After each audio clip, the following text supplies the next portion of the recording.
প্রিয় দর্শক, আসসালামু আলাইকুম। দর্শক, আপনাদেরকে প্রীতি ও শুভেচ্ছা জানাচ্ছি নতুন আরেকটি প্রতিবেদনে। দর্শক, আমরা আছি জাকের ডেয়ারি ফার্ম, সানাঘাট, খাড়াকান্দি, কলাতিয়া, কেরানীগঞ্জ।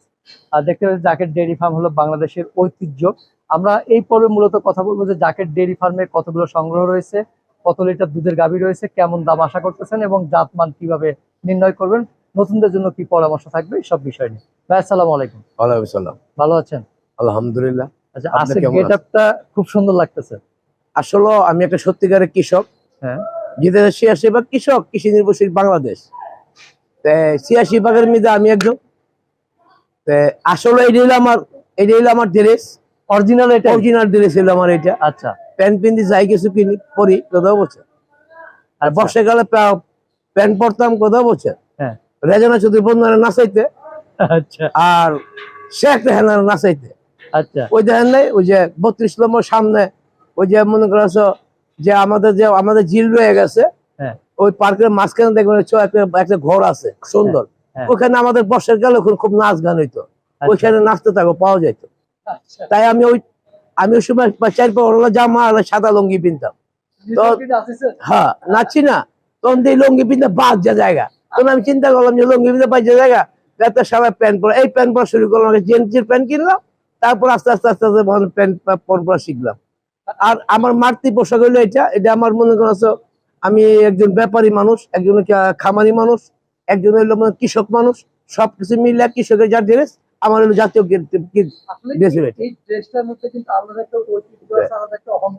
জি, স্বাভাবিক, এটা থাকবি কোথায়, এটা থাকবি। কারণ আমাদের বাংলাদেশের অধিকাংশ কৃষকরা এই লুঙ্গিই পরে। বিদেশে প্যান্ট বিন্দা মনে করো খেতে কলা কাজ করে, আর আমার দেশে লুঙ্গি বিন্দা কাজ করে। আমি লুঙ্গি বিন্দার একজন মানুষ। আচ্ছা, আমরা এগুলো নিয়ে আরো কথা বলবো, বহু সময় আছে। আমরা একটু দুই একটা গাভী দেখাই, পাবলিক আসলে গাভী দেখতে চাই। আমরা যে গাভীটা দেখতেছি, এটা মানে কেমন, এটা এটা সম্পর্কে যদি ছোট করে একটু বিস্তারিত বলতেন, মানুষ এই জিনিসগুলো ঠিক আছে, আমি বলছি।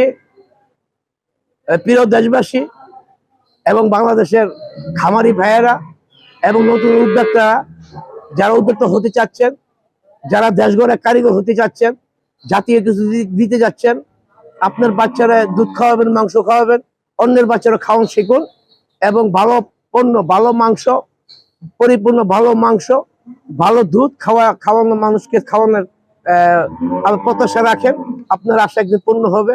যদি আপনি মনে করেন যাত্রী কিছু দিবেন, আপনি কিছু পাবেন, তাইলে অবশ্যই অবশ্যই মনে করেন আল্লাহর তরফ থেকে আপনার উপরে রহমত বর্ষিত হবে। এই রহমতের পরে তো অনেক কিছু হবে। আপনি যে গাভীটা সম্বন্ধে জানতে যাচ্ছেন, এই গাভীটা মনে করেন একটা হলস্টাইন ফ্রিজিয়ান একটা গাভী। এখানে যতগুলো গাভী দেখছেন, আমি ৬.৫ ফুট লম্বা মানুষ, কথা বলছেন। আমার মাথার উপরে সমস্ত গাভীগুলো আপনি পরে ফোকাস তুলে নেবেন।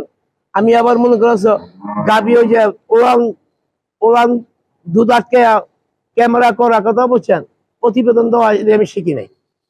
আমি শিখছি জাতিকে ভালো কিছু দিব, জাতিকে ভালো কিছু দিয়ে তাদের দোয়া নিব, আমি কিছু লাভবান হব। আমার বেশ কিছু গাভী, অনেক গাভী বাচ্চা দিছে, আর কিছু কয়েকটা গাভী সংগ্রহ করা আছে। আমি যে তোমার ৫০ বছর খামার করি, আমার কিছু শিখানোর কোনো জায়গা নেই, কোথায় কি আছে আমি জানি। অনেক আমার তো নিয়ে বাচ্চা নিয়ে লিপ্ত পালন করছে, আর আমার কাছে ব্যস্ত আছে, আমি কিনতেছি। বেশ অনেকগুলো গাভী আছে। পরে আপনাদের মনে করেন নতুন বিয়ানো গাভী প্রায় ৮০-৯০টা আমার খামার এখন মজুত আছে। তো আমি চিন্তা ভাবনা করলাম, আপনার আসলেন যে গাভীগুলা রেডি হয়েছে, কার ভাগ্য আছে এত যত্নবান গাভীগুলা, এত মনে করছো ভালো মানের গাভী, যদি কার ভাগ্য আছে, আপনি যাই পড়ছি। আপনার মাধ্যমে সবাইকে দাওয়াত দেওয়ার জন্য আমি এখানে আপনার ক্যামেরায় সামনে দাঁড়াই আছি। এখন আপনি দেখেন এই গাভীগুলা সম্বন্ধে মনে করা কি বলবার। আমার এখানে একটা কথাই বলি, আপনি ২০ থেকে এখন ৩৫-৩৬ কেজি দুধের গাভী পর্যন্ত আমার এখানে আছে, যা বাংলাদেশে কিন্তু মুখে দুধ, বানে নাই। না, আমার কাছে এটা না, আমার কাছে বানে দুধ আছে, মুখে নাই। আপনারা মনে করেন ওই জুম করে ওইটা করে হেটা করে কিছু করার দরকার নেই। বিক্রেতার নাম কি, ফলে পরিচয়। আচ্ছা, আমি একটু এখানটা একটা প্রশ্ন করতে চাই। দুটো প্রশ্ন আছে। প্রথম প্রশ্ন হলো, আমরা প্রতিনিয়ত শুনি এত লিটার দুধ, এত লিটার দুধ। আসলে একটা জায়গায় নিয়ে যাওয়ার পরে আবার সেটা উল্টোটা শুনি যে 20 লিটার যেখানে বলা হয়েছে সেখানে অটোমেটিক অর্ধেকেরও কম নেমে আসছে। এইটার কারণ কি আসলে নাকি? এটার কারণ হইলো, দেখেন আমি বলবো বিক্রেতার দোষ শুধু তা না, ক্রেতার হইলো বড় দোষ। কারণ হইলো যে একটা গাভী বাচ্চা দিবে প্রেগনেন্ট গাভী কাঁচা কাটার এক সমান। আপনার ভিতরে কি আছে আমরাই আইডিয়া করতে পারি না, তবে আমাদের যারা থাকে আমার জিন দেখিয়া গরুটার জাত দেখিয়া আমরা নির্ণয় করতে পারি। হঠাৎ করে একটা মানুষ সহজে বুঝতে পারবে না।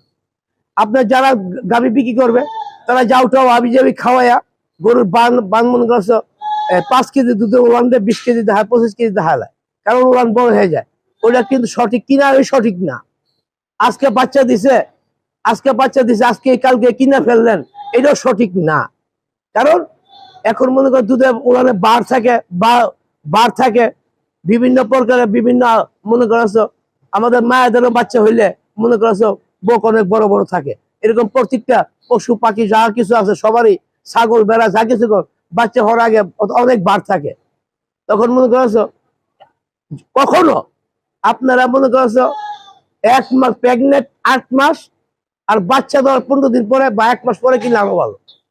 এই গাভিগুলো করবেন, আপনার ঠকবেন না। দুধ মান জাত দেখতে পারবেন, বাচ্চাটা টিকসই হয়ে যাবে, বাচ্চাটা পরিপূর্ণ হয়ে যাবে, আপনার গাভিতে কোনদিন ঠকবেন না। আপনারা খালি কোন বলে আমার করে দিলে 20 কেজি বাদ গিয়ে হয় 5 কেজি, কেন আপনারা কিনতে যান কেন? আপনাদের কি দোষ নাই? পাগল হয়ে গেলেন গরুর উলান দেখিয়া? গরু কিনা বাইক নিলেই বড় লোক হয়ে যাবেন না।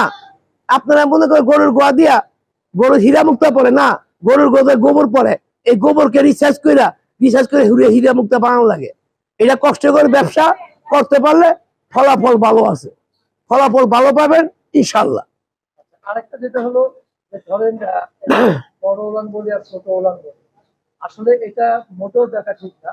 কিন্তু এই উলানের মধ্যে কোনো পার্থক্যটা আসলে কিভাবে বুঝবো একজন নতুন কৃষক? দেখেন, উলান থাকলেই দুধ হবে না, উলান মনে করেছে আপনি বসেন 1 ঘন্টার মধ্যে উলান ফাইটে যাবো, গরু উলান ফাইটে যাবো, এটি উচিত না। কিন্তু এই যে কাজগুলা হারামের উপর হারাম, হের উপর হারাম। যেহেতু নেই দেখেন আমি আপনার সামনে মনে ক্যামেরা বন্ধ হইতেছি আর আমার গরু সব দোয়ানো শেষ, আমি ক্যামেরা করতেছি। কারণ কেউ যেন উলান দেওয়া দেখতে পাগল না হয়, কারণ মানুষ যেন প্রতারণা না হয়। এই কারণে গরু দোয়া আমি আপনার সাথে ক্যামেরার সামনে কথা কইতেছি। যাই হোক, এখন আপনি আসছেন আমার প্রিয় দেশবাসীরা, আপনাদের উদ্দেশ্যে একটা কথা বলবো, আজানটা শেষ হোক।